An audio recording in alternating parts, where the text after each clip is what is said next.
Kim Allah Taalaga kayrılат? Kaysıl adam Allah Taalaga bir baylanışı bolgon bolsa, Allah'ты tanıgan bolsa, oşol adam Allah'a kayrıla alat. Allah'a kayrılığının belgisi oşol Allah Taalaga bolgon duanın köp boluşu. Tavajjuhtun, Allah'a cüzdönü, talpını. Allah Kur'an-ı Kerim'de aytar. Yahdi ileyhi ma yunib. Kim Allah'a karap talpınsa Allah oşoga hidayet beretdi.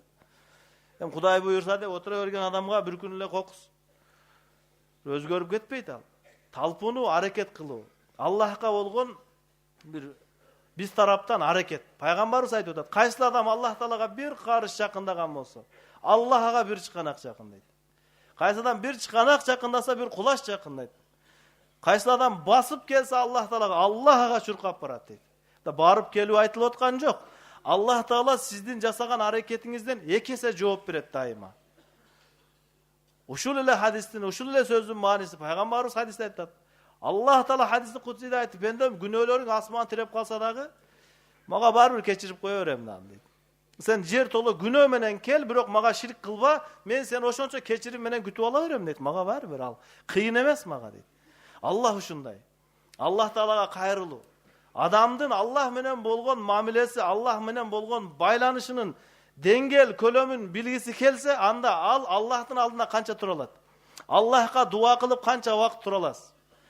Har kim özünü bir elestetip görsün. Kançalık vakt Allah menen süйлöşüp otura beres. Men bir tanış adam menen otursam köpkө çeyin süйлöşüp oturuşum mümkün. Ömürümde birinci jol görgön adam menen oturup süйлöşsöm 5 minutga sozular, 10 minutga sozular. Andan keyin unçukpay turup akırı ököz eki jaka basıp kete berебиз. Emi Allah menen bolgon sizdin muameleňizdin bekemdigi duanın üstünde bilinet da. Kim kança Allah menen süйлöşe alat? Kenen süйлöşe alasызбы? Bardyk nerseni aytıp, kebirler aytat koyup, kolun kötörüp turup, "Dam neni surasam eken?" Bardyk nersesi barday da bunu koçu. Eçteke kerek emes. Bolgon neni surasam eken? Ne surasa bolat özü deyt da. Jaşoodо bardyk nerse toluk Allah'ın razı kılıp şu beyişke ele ölse ele beyişke kirip ketçüde öyle. Anda emes. Duada köz yaştın çıkpagandığı, duada Allah menen körök süйлöşe albagandık, köp dua kıla albagandık, köp duada otura berse zerigip ketkendik. Bunun bardığı pendenin Allah'tan alыс ekendiginin belgisi bolup kalat. Sebebi biz Allah'a jakın bolgonda Allah menen kenen süйлöşmökpüz. Allah'a kenen bardık meselelerdi aytmakpız. Oşol üçün biz Allah Taala menen baylanışkandı öğreniş gerek. Bul baylanışını Peygamberimiz sallallahu aleyhi ve sellem sahabalarga amal yüzünde öğretip atat da.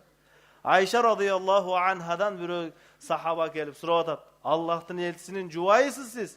Peygamberimizin içki üybülölük, üydögü amalın, ibadatın, zikirin jakşı bilesiz Allah'ın elçisin. Bir aytıp berbeysiz bir taң kalıştırsın.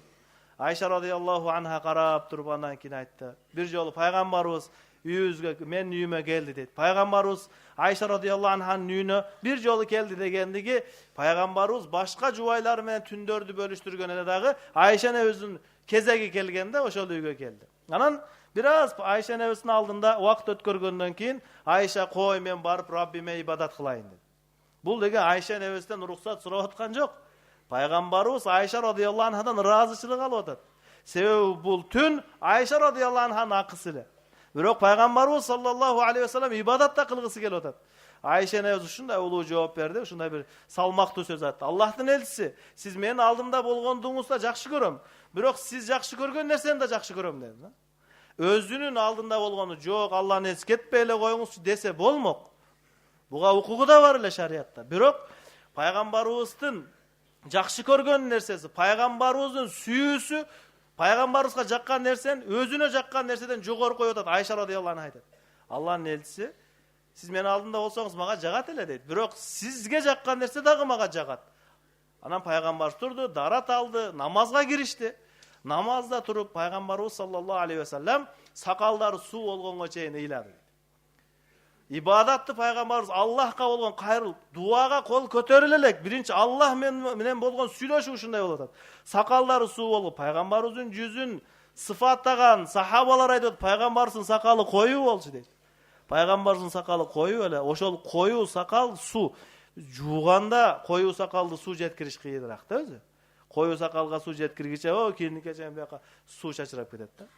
Ошундай пайгамбарыбыз саллаллаху алейхи вассаламдын дуасын намазда айтып. Пайгамбарыбыз кыямда турганда сакалдары суу болгонго чейин, саждада жер суу болгонго чейин ыйлады. Жер суу болгонго чейин. Көздөн өзү бир-эки тамчы жаш чыгарыш кыйын да. Кайра ыйынып атып, бар нерсени эстеп атып, араң көзүңдөн жаш чыгат тахажжудта. Аллах Таалага болгон ыйлоодо. Аллахтын алдында туруп алып ыйлаш ушунчалык улуу амал. Шариятта бир жерде жасалма болгонго уруксат берилген да, ал дагы дуада да. Убуку пайгамбар ыйлагыла дейт дуада. Дуа кылып атканда ыйла дейт. Аллахка өзүң ыйлап көргөз, ыйла Аллахка. Ыйлай албайсыңбы? Фаиллам табгу фатабака, ыйламыш болгула дейт. Бул жасалма болгонго шариятта эч каякта уруксат берилген эмес, бирок ыйда Аллахка болгон кайрылууда жасалмалыкка да уруксат берилген да. Ыйламыш бол. Пайгамбар алейхиссалам чындап ыйлап көргөзүп атат. Болбосом Аллах разы болгон. Мурдакы кийинки ката бардыгын Аллах кечирдим деп атат. Бардык нерсеге, пайгамбардын бардык нерсесинен Аллах разы, Аллахка жагып атат. Мээнетти ушунчалык катуу кылып сахабаларга дин жеткирүүгө аракет кылган үчүн Аллах айтат: "Эй, сен өзүңдү өзүң өлтүрүп аласыңбы? Кой анчалык. Фалааллака бахиун нафсак." Өзүңдү өзүң кыйратып алба булардын аркасынан жүрүп, эй. Болду мынчалык көп катуу эметпе. Пайгамбарыбызга Аллах тараптан таслия, тынчтандыруу болуп атат. Кой анчалык катуу. Ыйлаба, катуу өзүңдү өзүң кыйнабагын деп Аллах айтып атат да. Ушунчалык кайруу. Пайгамбар алейхиссалам ыйлап атат. Аллахтын алдында сакал суу болгонго чейин, саждада болсо жер суу болгонго чейин, көкүрөктөрү суу болгонго чейин аттахиятта отурганда ыйлады. Аны Аллах Таалага дуа кылып атат. Бул дуага чейинки Аллах менен болгон байланыштагы, Аллах менен болгон байланыштагы ыйы, эми ал өтө эле чексиз Аллах Таала менен ушундай байланышат эле, ушундай сүйлөшөт эле. Бадыр казатында пайгамбарыбыздын дуа кылып атканын көрүп, пайгамбар алейхиссалам үстүнө жапкан ридасы, чадыры колду өтө бийик көтөрүп дуа кылып аткандынан желкесинен жерге түшүп калды дейт. Аллахка айтат: "Аллах, сен мага берген убадаңды аткарбайсыңбы?" Эми адам ойлоп калышы мүмкүн да, өтө эле катуу сурап берсем, сен Аллах Тааланы да кыжалат кылып коёмун деп ойлоп калышы мүмкүн да.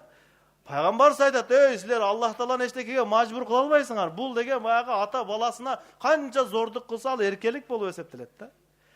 Пайгамбарыбыздын Аллахка болгон дуасын угуп туруп Абу Бакр радыйаллаху анху чыдабай кетти.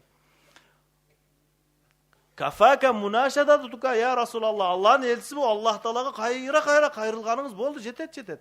Аллах жардам берет бизге" деп аркасынан кучактап алды да Абу Бакр радыйаллаху анху. Пайгамбарыбыз колун көтөрүп турат да.